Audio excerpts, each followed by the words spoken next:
ఆదివారం ఉదయం నుంచి మంచు ఫ్యామిలీ మీడియా టాలీవుడ్లో హాట్ టాపిక్గా మారింది. ఉదయం మంచు మనోజ్ తన తండ్రి మోహన్ బాబుపై పోలీసులకు ఫిర్యాదు చేసినట్టు కథనాలు వచ్చాయి.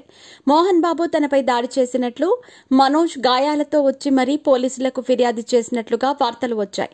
అటు మోహన్ బాబు కూడా మనోజ్ తనపై దాడి చేసినట్లు పోలీసులకు ఫిర్యాదు చేసినట్లుగా సోషల్ మీడియాలో ప్రచారం జరిగింది. ఈ క్రమంలోనే దీనిపై మంచు ఫ్యామిలీ స్పందించింది. ఈ వార్తల్లో నిజం లేదని తేల్చి చెప్పింది. మోహన్ బాబు, మంచు మనోజ్ పరస్పర దాడులు, ఫిర్యాదులు చేసుకున్నారని వస్తున్న కథనాలు ఊహాజనితమని పేర్కొంది.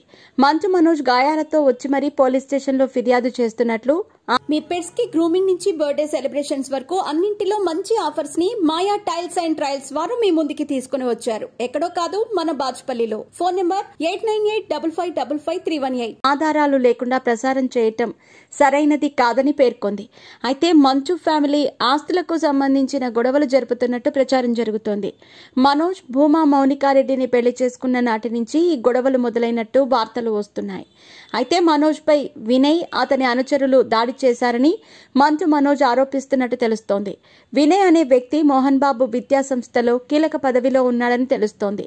నాన్న ప్రమేయంతోనే వినయ్ తనపై దాడి చేశాడని మనోజ్ భావిస్తున్నట్టు సమాచారం.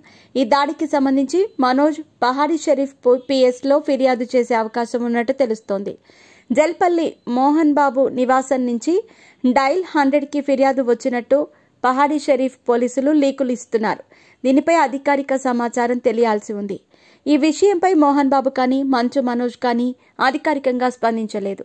నిజంగానే మోహన్ బాబు, మనోజ్ గొడవ పడ్డారా లేక వినయ్ మనోజ్ పై దాడి చేశాడా అనేది పోలీసుల విచారణలో తెలిసే అవకాశం అయితే ఉంది.